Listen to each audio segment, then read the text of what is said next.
झुकी बात तोहरा काहे ना बुझाला हो, एडिया लगावला से चांद ना छुआला हो। अरे हित झुकी बात तोहरा काहे ना बुझाला हो, एडिया लगावला से चांद ना छुआला हो। काहे मोहब्बत के ना पेला कोद, ना पेला कोद, ना पेला कोद। मुँह लागी जे जवानी का सोहद तमी जज गोद हो जाई, पर करे दा तू आज सारा हद तमी जज गोद हो जाई।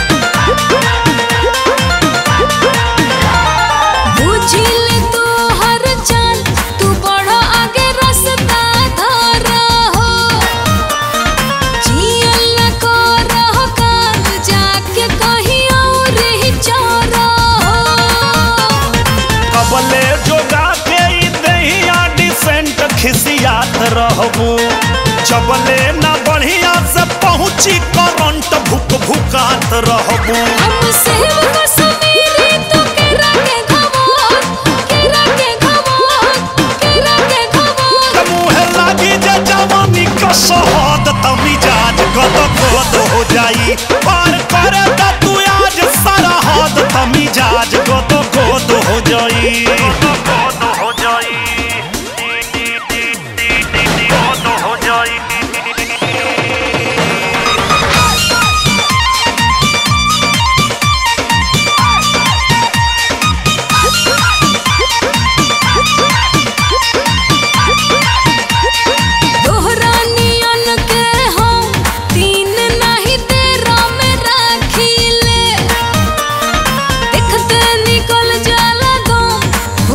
जब दांत है दाबिले कर तू टराई हम बानी तैयार तहर वार झेलेला, पवरे जे जानेला उहे नुई यार दरिया वहेलेला। आज तोहरे में डूबले कितना मरोत, कितना मरोत, कितना मरोत। मुँह लागी जे जवानी का सोहद तमी जज